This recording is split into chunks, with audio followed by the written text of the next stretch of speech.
Good afternoon, everyone, or early evening. It is 6 o'clock and time for the school district's budget committee second meeting. So I'd like to call the meeting to order. And I'd like to ask Director Leone if he would lead us in the Pledge of Allegiance. I pledge allegiance to the flag of the United States of America and to the republic for which it stands, one nation, under God, indivisible, with liberty and justice for all.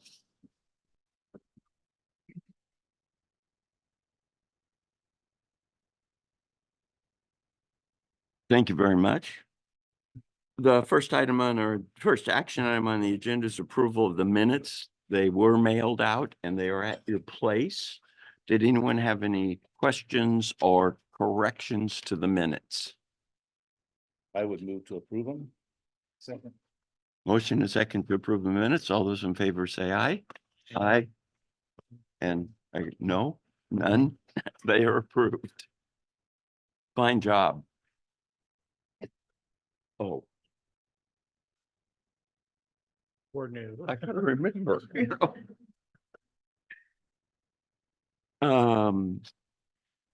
General fund overview. Cheryl and Danielle are going to put on a program for us and share the wealth of information that they have. That's probably not going to happen. And so please go forward. Thank you. I'm going to go over the general fund revenues. They start on page 1 in your booklets. I won't refer back much to that page. Instead, I've got a few slides. Next slide, please. General fund revenues. Some of the bigger factors of general fund revenues are property taxes, interest on investments, the state school fund, the common school fund, federal forest fees, and beginning fund balance. Property taxes, I'm sure pretty much everybody in this room knows because you have to pay them, but all school districts have a permanent tax rate that is levied for operating expenditures. The Roseburg School District's permanent rate is 4.0327 per thousand of assessed value. And any levy in addition to the permanent rate must be approved by voters. So that is the permanent rate. This group approves that and it moves forward to the school board, but we don't have to get voter approval for that. It's just what we get every year. Then times the 1,000 of assessed value. So as property tax values go up, then the more money that we collect. There are two types of levies you can do. And they call them outside the limitations of ballot measure 5 and 51, which were enacted back in 1991. And that would be an operating levy or a capital improvement levy. It's not within the scope of our discussion tonight, but that's when the voters approve something in addition to the permanent rate. Okay, now, thank you. Interest on investments. The majority of the district's cash is invested in the local government investment pool. It's doing much better now than it did a couple of years ago. So you'll see an increase for budgeted interest income in the general fund. We get money from the Common School Fund that is managed by the Oregon Department of State Lands. They lease and sell certain state lands and invest funds, and they do unclaimed property to generate revenue for school districts. You kind of liking the Common School Fund? Yeah, okay. Yeah, that was something you're supposed to laugh about. Federal forest fees, that's part of the Rural Schools Program. It's a federal program that provides funding to support rural communities whose tax base was limited by ownership of federal funds. On to our beginning fund balance. The beginning fund balance is just what it sounds like. It is the excess of prior year's revenue over expenditures. It's good to have an ending fund balance. It's very necessary. It's necessary for cash flow before our property tax revenues come in. We all know we start paying our property taxes in November. So that's when that major source of revenue starts coming. We do budget for contingency funds. However, ending fund balance could also be used in times of emergency. And this item is budgeted as a current revenue. So it's budgeted to be spent. So we usually put in less in this line item than we actually maybe have on hand. You don't want to just budget to spend your entire savings account, right? School support fund. School support fund is the main source of funding within the general fund. And you can see here We have $77 million budgeted for revenue for next year, and 50 of that is coming, well, 49 million of that is coming from the state school fund. When people talk about state school fund, you hear about it in the news, this is the state school fund that they're talking about. Funding is on a per student basis. Oh.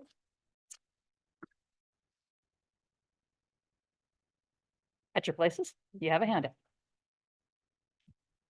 I thought I'd go briefly over that. State school funding is on a per student basis. It's weighted. So if you have the one that says State School Fund Grant 24-25 extended ADMW, they're talking average daily membership, and it's weighted for certain factors. If you look under the 24-25 year, you'll see that we have approximately 5,647 students. That's the actual number of students we project to have in our district. Then some students with some special needs are weighted a little bit more. For our students that are in an English as a second language program, we get an extra half a weighting for them. Students in an approved pregnant and parenting program, we get an extra 1 weighting for the times the number of students that we have. IEP students, those students have special needs or on an individualized education program. We get an extra weighting for those up to 11% of our entire population. It's capped to prevent over-identification of students on an IEP because there are some additional funds that come with those students. Times when they look at how much you're spending, and they say, well, we can waive that 11% cap waiver just a little bit. So we're getting an extra 10.4 students in excess of the 11%. Students in poverty weigh into that. And there are other factors that don't pertain to our school district. If you have a remote small elementary school or a remote small high school, those districts can get an extra weighting for that. And that comes down to, in this column, that includes the students that are enrolled in Phoenix Charter School. So you can see that that's about 6,526, and that's the weighting that they will use on our school funding formula. See if I got everything on the slide. Additional weighting is added for students. And districts are funded on the higher of the current or prior year enrollment to allow for adjustments during times of declining enrollment. So if your enrollment is declining, you didn't know that at the beginning of the school year, they will fund you on the previous year's enrollment. So you have time to plan to, reduce staffing as necessary and do those kinds of things. Next slide. Now we go to the other handout, the one that says state school fund grant based on a 10.2 billion budget with a 49-51 split. And this is the estimate as of March 25, 2024. And what you see when it says it's a 49-51 split, the legislature has dedicated 10.2 billion for a biennium. And they give you 49% of that in the first year and 51% of that in the next year to help people account for things like pay increases, utility increases. So they give you a little extra money in the second year of the biennium, so you don't have to try to save some from the first year to pay for increased expenditures in the second year. So this school support fund, it starts with a target grant per student. And in the middle of the page, you can see under general purpose grant, it is $4,500 per student. That's what it was way back when this funding formula came into being back in the early 90s. But there's a funding factor for that. So you just got to remember that that number is pretty old. They do give you a little bit extra funding if your teachers are more experienced than the state average. And that is up more in the upper left-hand corner under average experience adjustment. And right now, our teachers have about an average of 12.31 years of experience. The state average is 11.85. So we get a little additional funding for that because the more experienced your teachers are, the further down they are on the salary schedule. So they adjust that 4,500, and for that, it made it the target grant, 4,511.50. But then you take that and then take that times the extended ADM weighted that we just previously discussed, and then by the funding ratio. So again, the $4,500 is from many years ago. As the state increases the funding, they just take that times a ratio. That ratio can change a bit during the year. They do put out multiple estimates as the year goes by, depending on how many students there are. If one district is losing enrollment, but other districts are gaining in enrollment, then the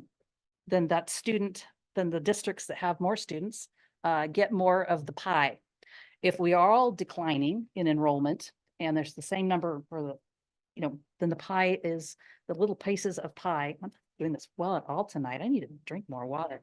The money is spread over a smaller number of students, which helps offset. And that's the case here in Oregon right now. We're all in somewhat of a declining enrollment environment this year.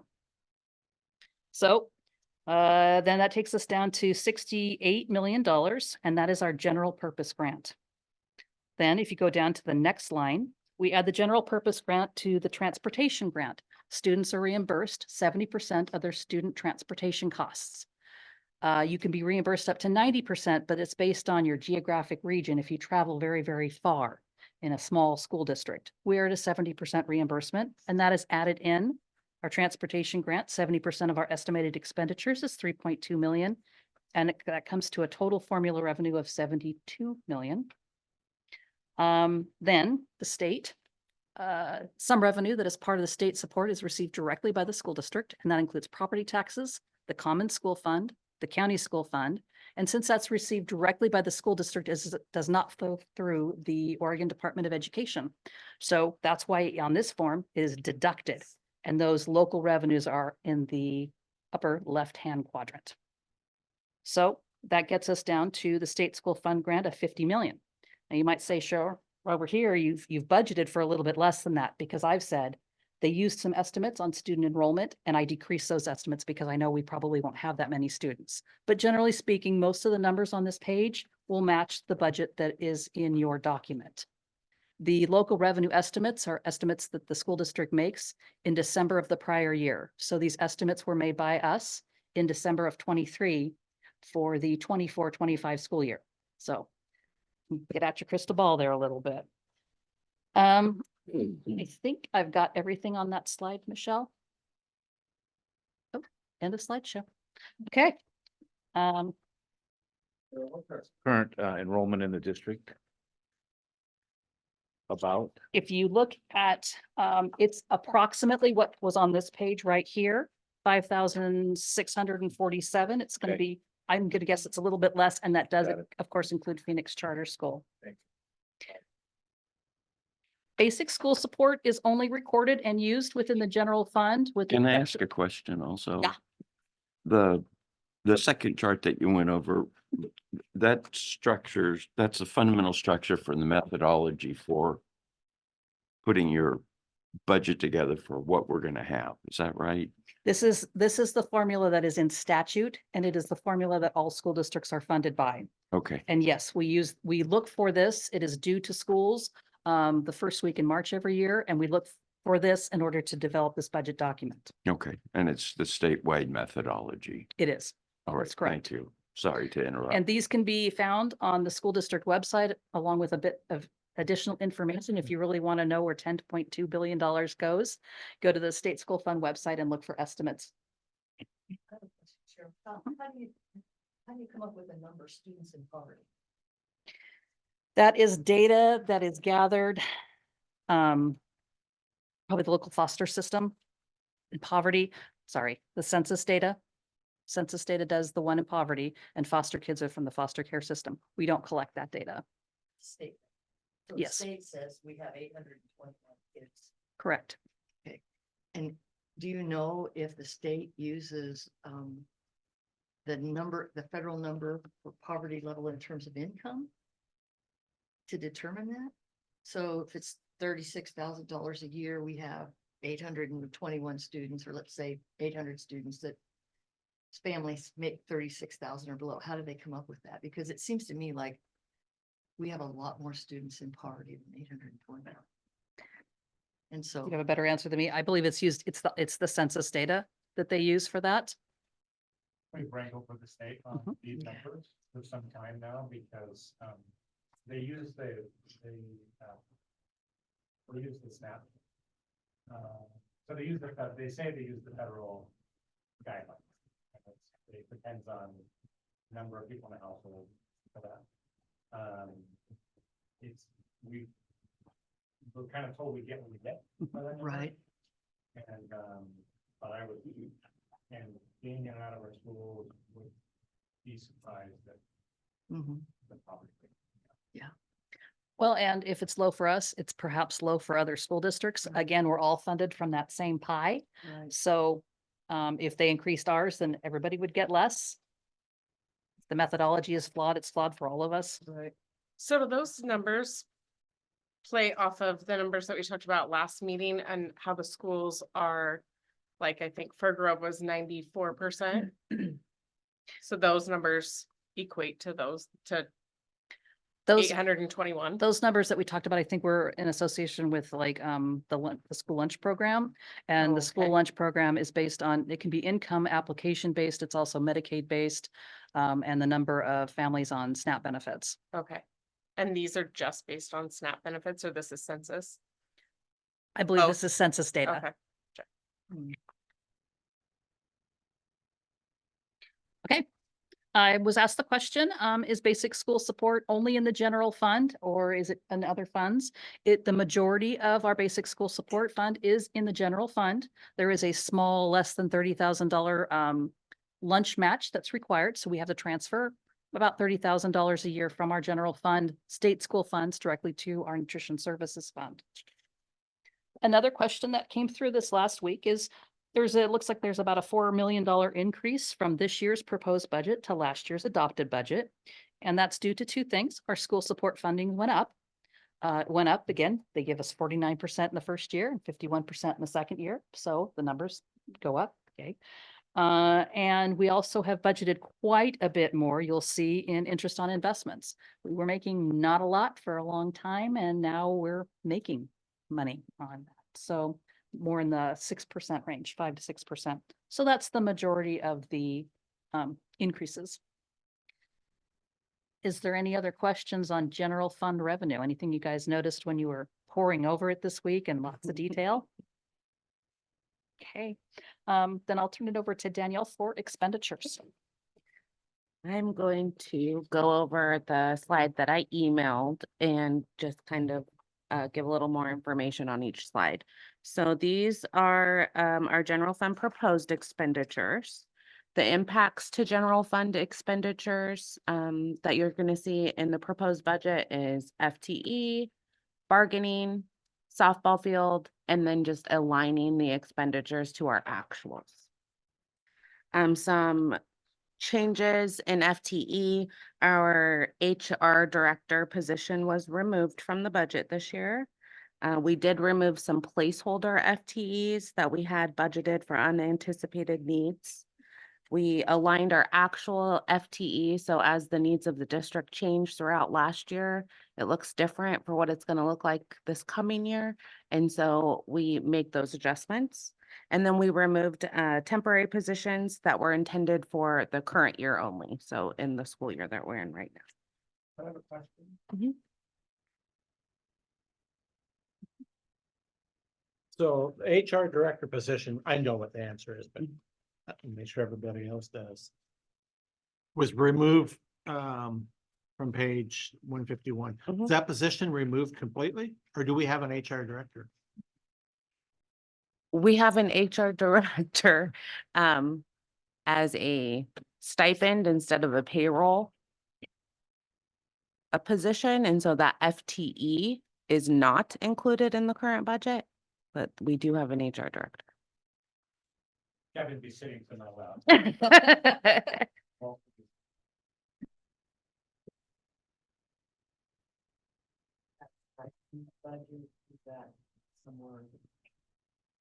Yes.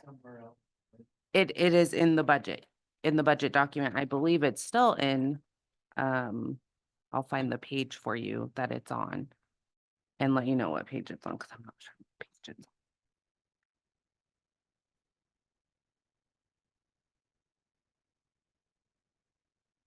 And then we completed bargaining for all classifications this year. That's super exciting. With that, we are seeing increases across payroll and the benefits. So I just wanted to go over what we had agreed on in those bargaining. For license, there's an 8% COLA increase, and there's adjustments to the salary schedules. There's an increase to the insurance cap and or opt-out. TSA contribution increase, and then a 2,000 longevity bonus, that is new. Classified looks a little bit different. We got a 4% COLA increase, along with adjustments to salary schedules impacting over 75% of the classification. They also had a step added to their salary schedule, and longevity years were moved that were in between steps. They got insurance cap and opt-out increase. Their insurance qualification changed. Now they're 100% insurance cap or opt-out is available to employees working 6.5 hours or more. And I believe it was 7.25. Was it 7.25 prior to that? And then they also got the 2,000 longevity bonus. Confidential had an 8% COLA increase, salary schedule adjustment, TSA contribution increase, and also the 2,000 longevity bonus.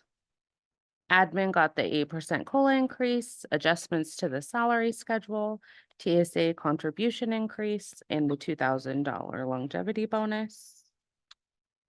We did have on page 167, the softball field project was budgeted in last, or I guess the current year.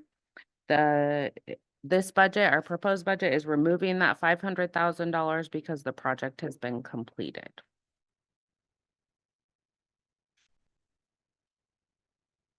When I'm asked by members of the community, how did we fund the softball complex? I realized there was some money set aside in last year's budget. So what were those figures so I can give responses to Do you want total figures or do you want how it was funded? both? Okay, so we have a major maintenance fund. And we had a designated, we'd saved for a year or two to build up that ending fund balance within the 404 fund.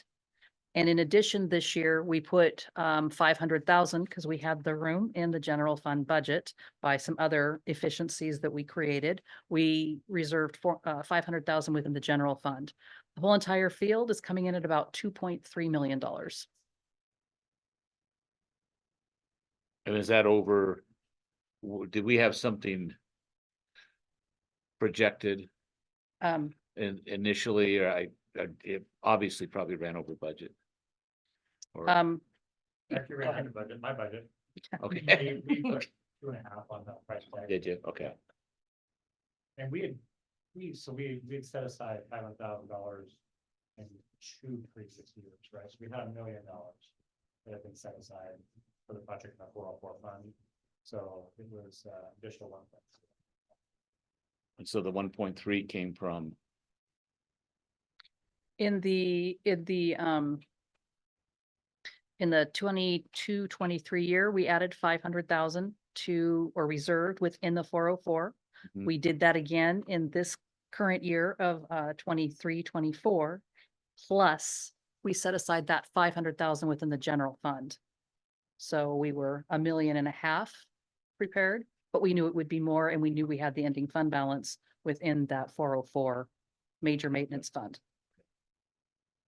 If I were to answer a question from somebody in the community, like Tom has to, would it be fair for me to say that that field would not have been built had it not been for Title IX under the federal laws, that we had to do it because of equity with baseball? And that because of that, the school district was put in a position of having to find the money? I would, I mean, yeah, I would say that that's generally fair. At this point, we say it's a beautiful field and what a wonderful thing it's happening for our kids. And I hope that people will see, because now it's a destination. You're going to bring in teams from out of town and their parents are going to come with them and they're going to spend money here in our town. It's a really good thing. I think that at some point it would have happened anyway, maybe not in my career here. But we'll talk about, I was asked a question about our rentals fund. Years ago, and I think we talked a little bit about this at the last meeting, but some years ago, the board made a commitment to buying the homes behind Roseburg High School, specific to the purpose of, as I understand it, because I wasn't here then, specific to the purpose of sports fields of many kinds for both genders and multi-use fields. So we've made some great strides in acquiring those properties, and we are down to just 3 that we do not own.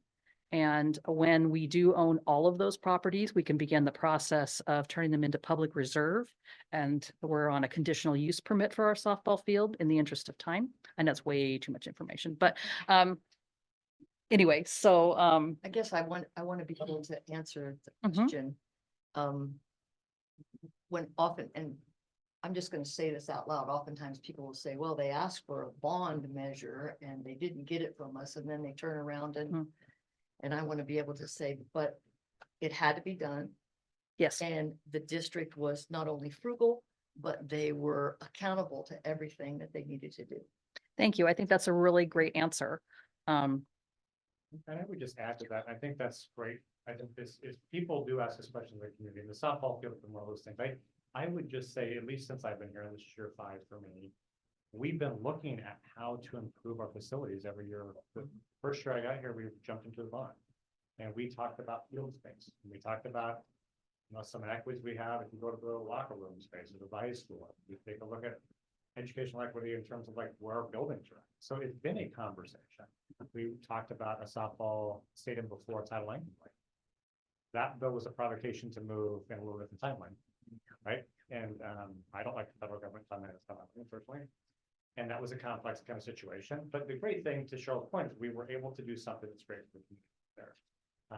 But I think there is a misnomer that without a Title IX complaint, nothing would happen. But a conversation hasn't happened in our community, because I think all of us should ask the question of how do we improve our community, and how do we have more things for our children to enjoy, and quite frankly, more things for people to recruit talent for the area.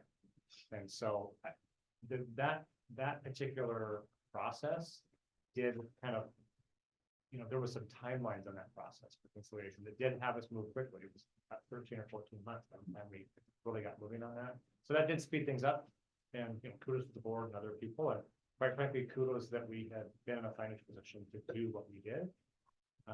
But it wasn't a new conversation about what's possible. it's all a matter of prioritization. If we had $2.2 million, maybe we could have put air conditioning in buildings that don't have it. So that same could be said for any expenditure that we make. It's what you prioritize. And then can that field be used for other purposes, or is it going to be Yeah, it was in designed the outfield? to And be a multi-use facility. It's about 48,000 square feet of turf. Finley Fields with the end zones, 58,000 square feet, I think. So it's about 70. We squared it off. You can see a picture of it probably in the binders there, but it was intentionally squared off to be able to run practices effectively east-west. And so if you're at the high school, you'll see during the day our kids on it at PE, and we'll have kids on that, right now the cross for practice on it at the softball. So it is a multi-use field, which is good. And it's been a good addition. But to Cheryl's point too, all those are cost benefits. What else could you do with funds? But I think overall the community's been happy that we have a space that we can be proud of with that investment. And to answer your question, the stipend for Human Resources Director would be included in the tab under 2630, 2640 Human Resources, so you can take a look at it. So is there any other general questions about general fund expenditures? Thank you for everybody. Certain point in the night, I get kind of tired. I start kind of just mumbling my words and making jokes that aren't funny. So I did want to address a question really quick that came in over the last week, and it is about that rental properties fund. The rental properties funds are about page 295. If you've reviewed that fund, it is specific to the properties behind the high school. And we also rent out what we call the annex at Green Elementary School. We rent that to the Family Development Center, and that revenue and expenditure is in there as well.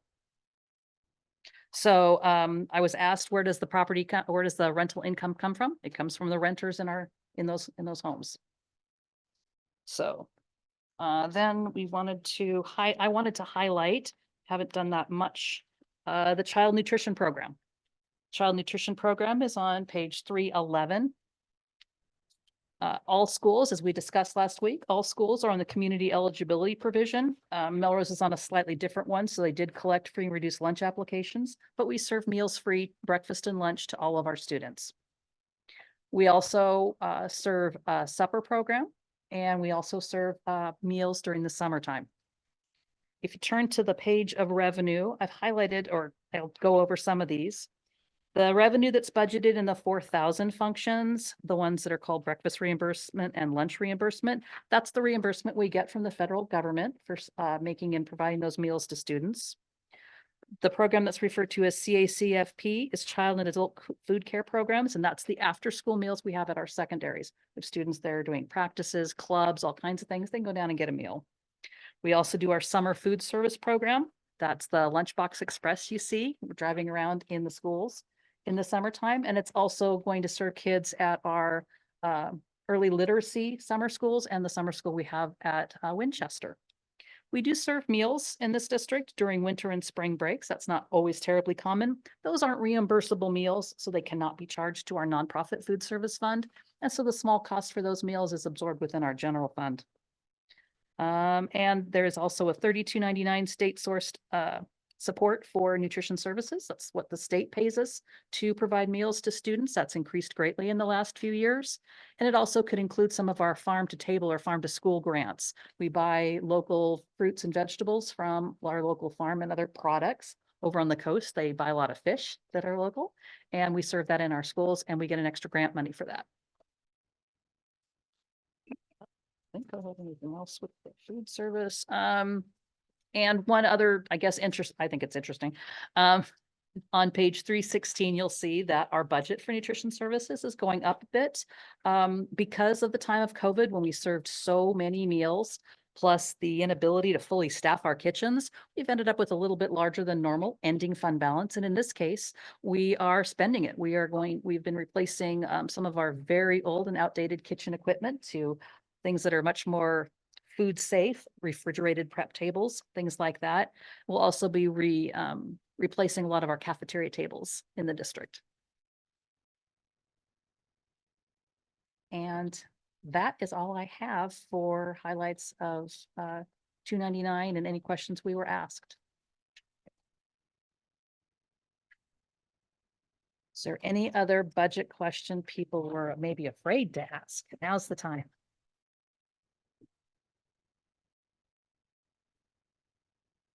On the subs, Yes.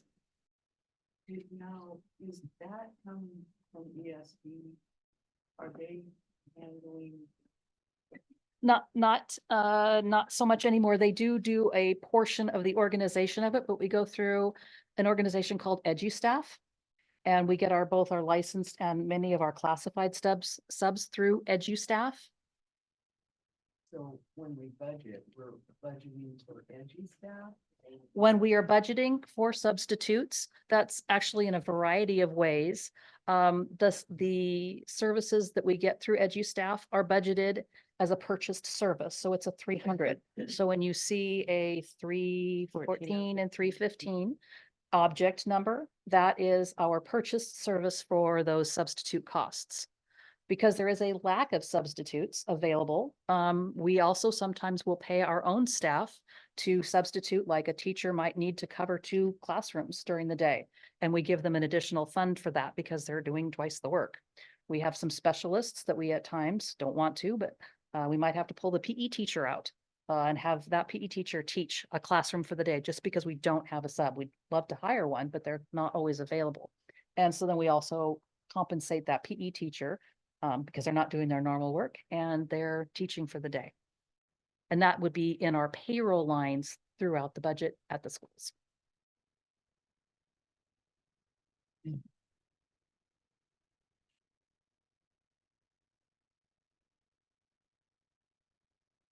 how we do the substitute. Hold on. You- so why wouldn't the school district hire maybe 2 teachers or 2 full-time substitutes through, being an employee rather than using this edge staff, or at least, because every day we're gonna have at least 2 teachers that aren't gonna be here. I'm So- going to turn to our Director of Human Resources, right next to Jared Horton. Oh, So we currently have our temporary roving subs that we have at our secondary schools that we pick up, but 2 or 3 district subs don't cover, they wouldn't be able to cover the openings that we have available in our district. We have a 92% fill rate for teacher vacancies, but there's still that 8%. We have a lot of vacancies every day with teachers. So we So- do fill at a 92% rate, so the majority of the positions are filled, but the times that they're not, then we do have to cover that with people that.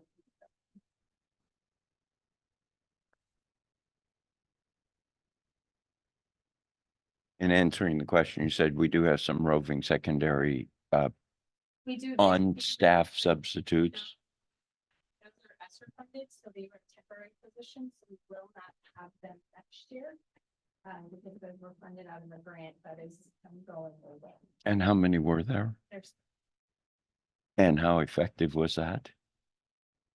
I think they were available to fill positions, and then there were times that they were not utilized for that because there wasn't enough openings, so they were used to do other things in the building. Should just keep my mouth shut.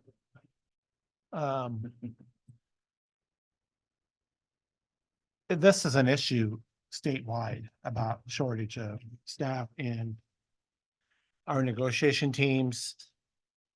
And central office staff did a really good job on negotiations and getting agreements. And some folks will say, oh, this is sticker shock, but we had to do our negotiations where they ended up at, had to be so we could not only retain our current staff, but to improve the pool applications. And I can say we had 2 openings at Roseburg High School, vice principal openings. And I think when that happened a couple years earlier, how many applicants did we have? 7? Very, very few. We had 3 for the high school principal position, but So this time, once you take it, tell them, would we have 19 or we had 19 applicants for 2 positions. So I am confident that has happened due to the fact of improving our wages and improving just the whole total package. I'm hoping that we're gonna see an improvement and that 92 fill rate's gonna be like maybe 95, 96 this coming year, but we had to do it. It had to be done. I mean, so it's a problem around state. So at this point in time, we have completed the review of the budget. And we had a good presentation last week and solid presentations this week, and we know that it's a balanced budget. And we've seen the major components. So at this time, it's committee deliberation and discussion. But a couple of questions I would ask is this, if there's a committee member that needs more information, we should speak up. If there's people that need more time, or there are other issues that should be brought to the budget committee, that would be good. But at the end of this discussion, then I would ask the question, are the members here tonight comfortable with acting on the budget tonight? If we are, then there's a proposed motion, I think, at your place, and any one of the members could make that motion. These are some magic words that need to be included to be lawfully right, and to make sure we get the right numbers in the motion to approve or to recommend approval of the budget to the school district, school board. So, is there anyone here that thinks they need more information about the budget? Yes, sir. So I have just a quick question. With the softball field obviously being kind of a top priority, forced priority, what in the coming year or couple years is the next big things we're looking at? What are the new top priorities? Well, I think you heard about one of them. One of them is employee compensation. We're pretty proud of what we accomplished this year. So that is, you'll see if you compare the salary and benefits lines in the budget. So that was one of our top funding priorities. We continue to place maintenance as a priority. We do what we can. A lot of times, like I talked about when we did seismic grants, we'll spend an additional allotment of money to improve the space that we're in while we have construction people there. We are applying for federal Renew America Schools funds, and there's a match to that I'll need to make sure we have that funding on hand within the major maintenance fund. And other priorities, we've had some grant funding we talked about last time, early literacy and the existing grants. Maybe I just have not, you won't see it reflected in this document personally, but other than that, I mean, in addition to that, making a sizable contribution to upgrade our schools is a priority. The board on the 22nd will be working with an agency to help develop a long-range facilities plan. And we're kind of back at looking at that. I mean, our buildings average about 77 years right now. And at some point, we need to continue to have the right conversation with the community about the future of our community. Because our schools are inextricably linked with the prosperity of our community. There's no way around it. Healthy community has to have healthy schools. And so that, I think the board's expressed that priority for the last many years. I appreciate them having that discussion again. That's where in their domain to move forward on something, but that is not seen in this document, but I would just add to that. I would add to that too, safety has been a priority of ours. You know, our buildings just were built in an era where it wasn't the first concern, and there's no educational specs with the design of our buildings matching. And so it's kind of a hodgepodge thing where we try to figure out how to make this work where the community can still access it, but we need to think about how to ensure that we have some safe procedures and processes and harden the exterior and have controlled access, but still be welcome. And it's kind of a challenge. You see this in new design over the last 15 years. It's kind of embedded, so we're having to do some retrofitting there, but those have been key parts for us. Pieces of property that the school district owns is the property out by the college. To me, that doesn't, I have trouble fitting that piece of property into our long-term projections and that type of thing. Do we know what approximately is that property worth? And I'm sure that will be part of our long-term plan of what to do with that piece of property. I'll defer the questions around the sale of property or a governance issue for the director involved. I turn that over to Chair Cotton. In a few years, I think we need to look at all of our properties. The district has a lot of properties. You know what's going on out at Charter Oaks. We have a really nice piece of property out in Green, Sunny Slope area. I would hate to give that piece of property up. And I really would hate that it's not my decision to give up that piece of property out at UCC. There was a lot of time and effort that went into that, a lot of thought. And I think it would be really short-sightedness to sell that piece of property personally. If this community grows, which someday I hope it will, you and I will both probably be long gone. That is really an ideal site for a school. You could tie some, but anyway, that's just my opinion. But I think one of the things I would push is that we look at all of our properties, especially with this long-term plan process starting. I think we need to look at all of them and see, is this really fit? So And that would include the UCC's property too. So. Would that be something that you might form a community committee along with school board members? We had that back in the seventies when we looked at the piece of property where Walmart is today. And whether or not to sell the piece of property where the high school is located and move the high school out before Walmart was built. And I was on that committee. I hate to say how many years ago, but that was, I think, a good committee because it was, we had a lot of different members from different aspects of the community took part in that. The real shame of it. We could talk about that. Yeah, I'd just say this, Tom, I think, so this is not quite my fifth year, and we've had 3 attempts at a month. And we haven't done something right in terms of having the right conversation with the community. So we're going to be looking at, what the board envisions in investments, and also looking at different ways to try to have the right conversation. So we'll need to have some different structures for community organization and community conversations, and I think it's a great suggestion about what that kind of what happens there, and we'll work with the board on the conversations about it.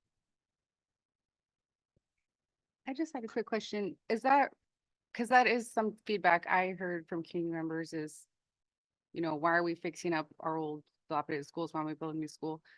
And obviously that's a big question, but is that really the crux of it? Is a community growth? Is that the driving factor in whether, we move that direction as opposed to trying to continue to Band-Aid the high school? I guess, like I said, when I have conversations on the community, I don't have an answer for that. Like, what is the crux of the issue? Like, at what point would we turn that direction?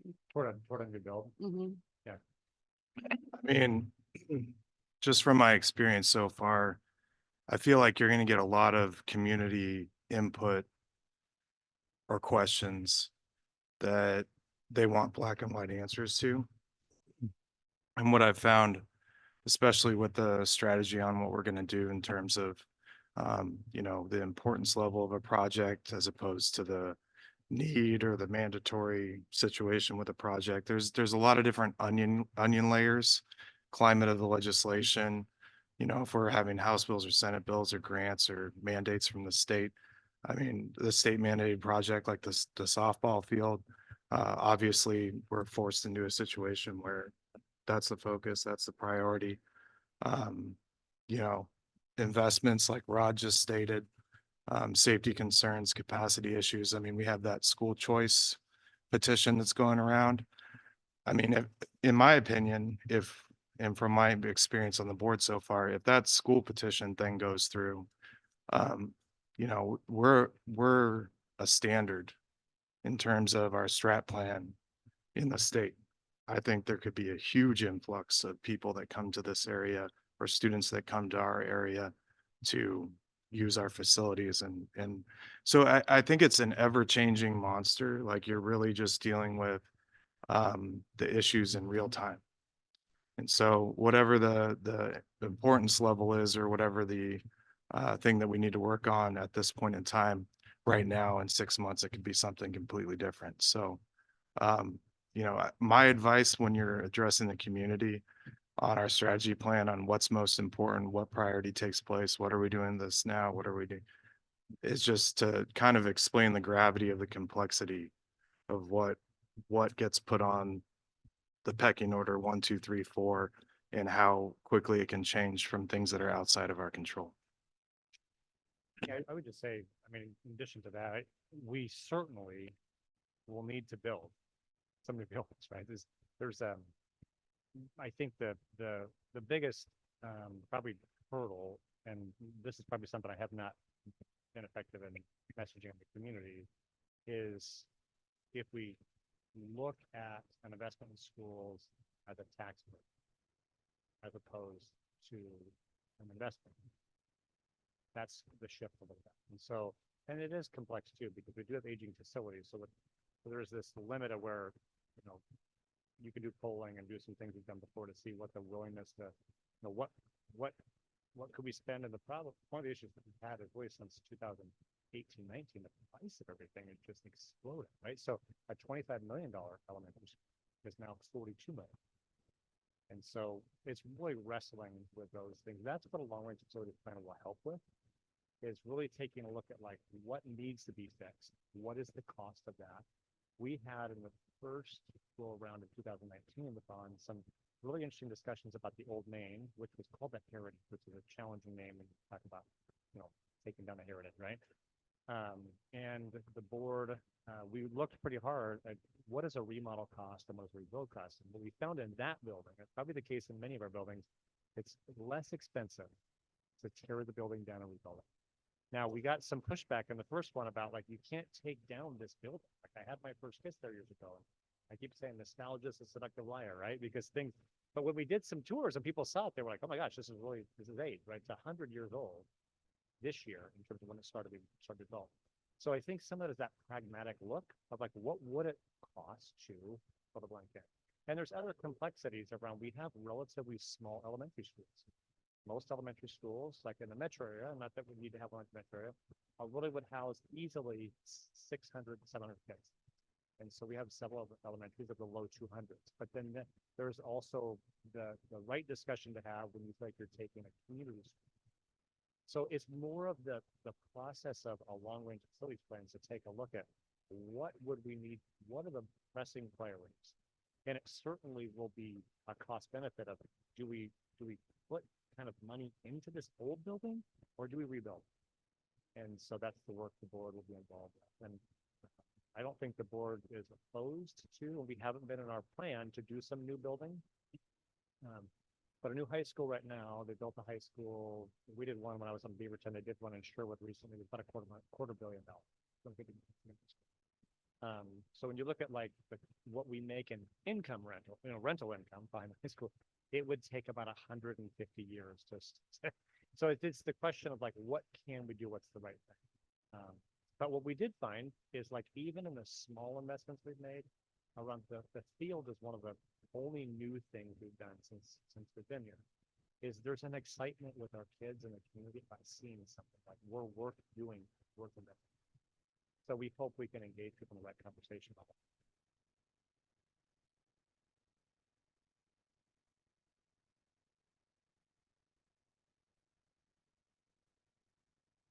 Interesting discussion, and it is complicated. And for those of us or you that are continuing in the budget committee, it will be an ongoing issue in subsequent budgets after this one. Any other questions or discussion? Is there any member who thinks they may need more time to consider or study the budget? Or are we by consensus ready to take an action tonight?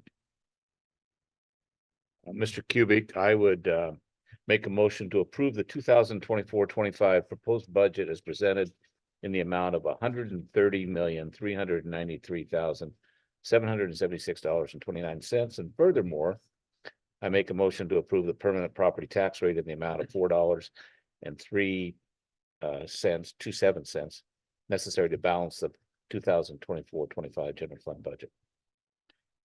Is there a second? Motion and second. Is there any discussion of the motion?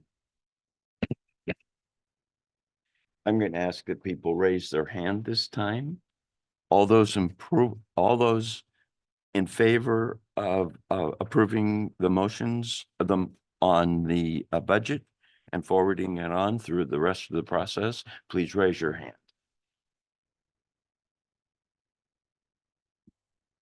And those opposed? Thank you very much. Should be a happy time. Yeah. I think it's time to applaud. Yeah. Nice job. So there's no need to schedule a next meeting, but I would like to ask Superintendent or Cheryl, if you would just tell the Budget Committee, because we do have some new members, what the next steps are in case any of them might want to monitor or observe.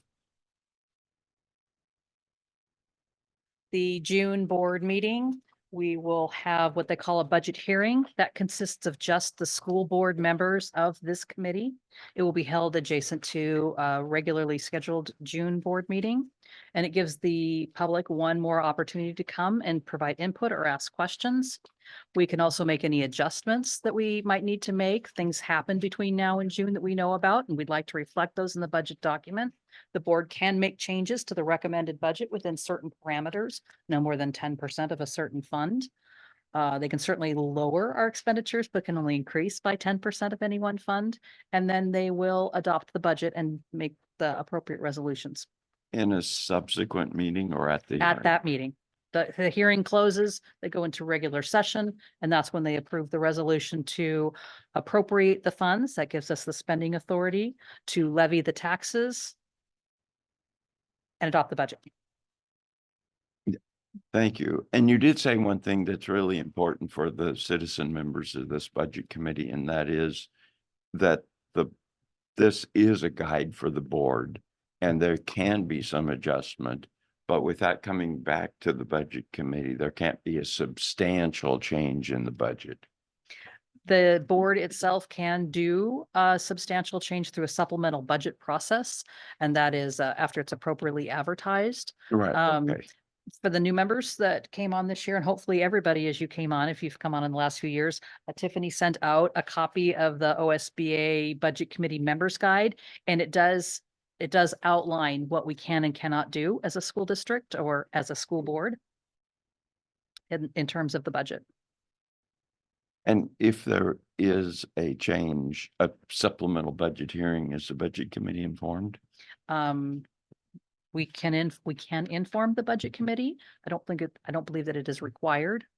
The other change that we may have, and we can make a note to notify all of you. The law considers the advertisement in the news review, the public notification.